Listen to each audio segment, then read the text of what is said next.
Meet Sonny Liston, a heavyweight champion with a 50-4 ring record that included 39 knockouts. In 1970, Liston was found dead in his Las Vegas home. A coroner report came back stating he died of natural causes, but many believe that the truth appeared to be much darker. Sonny Liston wasn't necessarily a role model unlike the inspirational boxers today. He was boxing in an era that was suffocated by corruption and ruthlessly governed by organized crimes. Run for me, you prick! Dance! Despite becoming the heavyweight champion of the world, his past came to haunt him. Sonny's upbringing was definitely not the best. His father believed that if you were old enough to eat, you were old enough to work.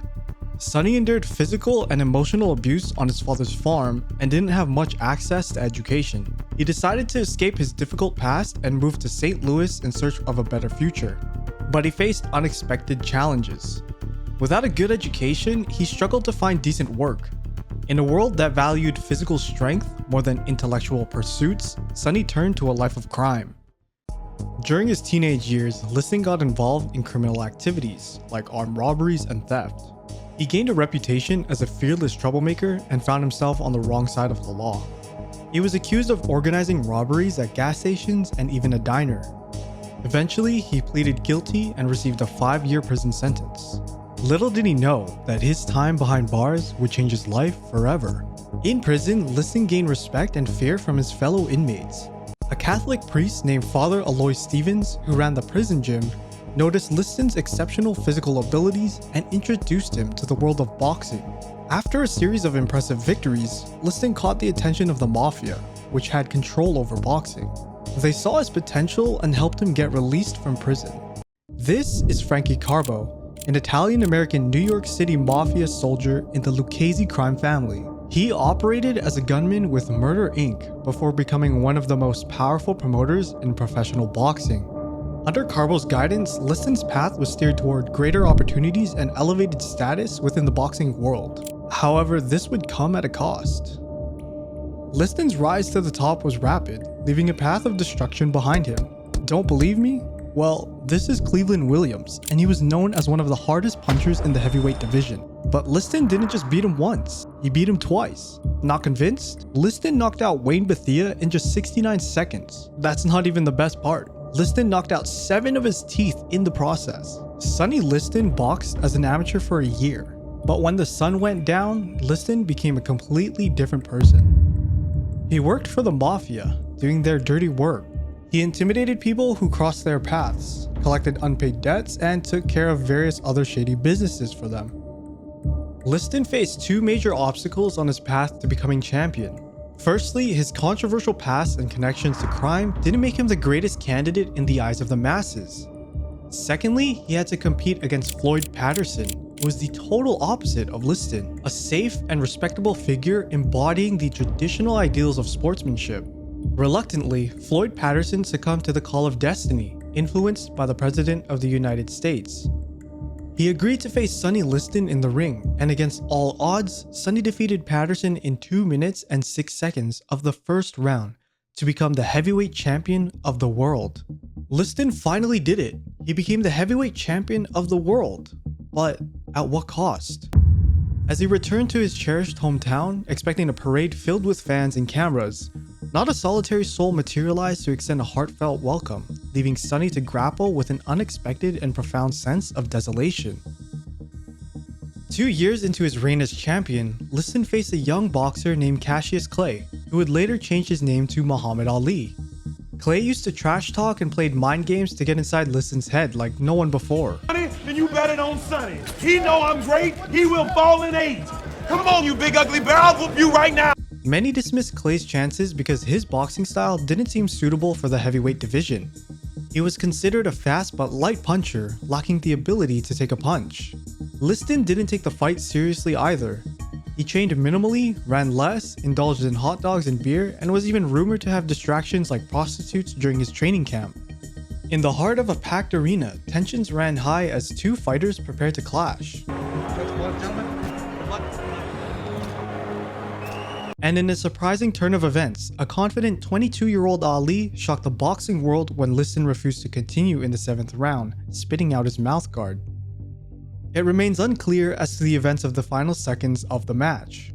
There were two narratives provided at the time. According to Ali's biographer, David Remnick, Liston ended the fight by revealing his unwillingness to continue, which he indicated by spitting out his mouthguard. However, Liston biographer Paul Gallander's take is that Liston's shoulder was essentially paralyzed by the end of round 6, and his corner made the decision to end the fight despite Liston's protests. Liston spit out his mouthguard in disgust, still not believing that Ali was the superior fighter. There were also allegations of a fix as soon as the fight ended, and after a month-long investigation, Florida State Attorney Richard E. Gerstein said there was no evidence to support the claim of a fix. A United States Senate subcommittee also conducted hearings 3 months later, and also found no evidence of a fix. The rematch clause was triggered, and the stage was set for Liston vs. Ali 2, a highly anticipated showdown that would define their legacies. In a controversial moment that shook the world of boxing, Liston was unexpectedly knocked down by a seemingly harmless punch, famously known as the Phantom Punch.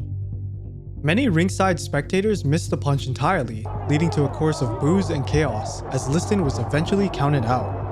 Throughout his impressive career, Sonny had endured the onslaught of powerful punchers brushing off their most devastating blows. However, this time he found himself sprawled on the canvas, the true impact of the punch only revealed in slow motion analysis. Like if you watch when he goes down, the way he went down seemed maybe legit, but the way he stumbled around, he didn't stumble around like a guy whose central nervous system got jacked. In the aftermath of Liston's second defeat to Ali, allegations of match fixing cast a dark shadow, with rumors suggesting the involvement of organized crime. Speculations grew, fueled by suspicions that underworld figures had taken advantage of the bout, reaping substantial financial rewards. There were even claims that Liston's wife and child were kidnapped, and his own life was in danger. Following the contentious match, Sonny faced relentless criticism from the press and media, further compounding his injuries. They mercilessly targeted him during what was already the lowest point in his life. Liston was placed in the perfect setting to be drawn back to his old ways, becoming a puppet of the Mafia. Even though Sonny Liston was a former heavyweight champion, he had hopes of making a comeback in his career. He managed to win 14 matches in a row, but they were against weaker opponents. Unfortunately, his hopes were crushed when he suffered a brutal knockout loss to Leotis Martin. This defeat put an end to Sonny's career, and he found himself broke and abandoned by the boxing world. Sonny Liston, who was once known as the toughest man around, lost his title and fell into a deep despair. He went back to the dark and troubled parts of his past, seeking solace there. He surrounded himself with questionable people, which caused conflicts and dangerous situations. It became clear that tragedy was inevitable for him. On that fateful day of June 5th, 1971, Geraldine Liston returned home from a Christmas holiday only to be confronted with a scene that would forever haunt her. A ghastly sight awaited her. Sonny Liston, his once powerful frame now slumped, bloated, and shrouded in the advanced stages of decay. Strangely, Geraldine's first reaction was to call a lawyer, and only hours later did she ring the police. When they eventually arrived, the formalities were completed and Liston was pronounced dead. Investigators conducted a thorough sweep of the property located in the affluent neighborhood of Paradise Palms, but found no signs of forced entry, weapons, or signs that a struggle had taken place. Alongside Liston's corpse, there was a small bag of marijuana and some vodka. In the kitchen, a small amount of heroin was found and a penny balloon, which is used to transport illegal drugs. Many reports of Liston's death stated that fresh needle marks were found in his arms, but that was denied by Geraldine, who claimed her spouse never even used drugs. Some allege that she may have removed a syringe from the scene as she was at the house with the attorney for a prolonged period of time before the police arrived. Liston was known to be terrified of needles, leading some of his closest friends to claim he'd never touch heroin for that reason.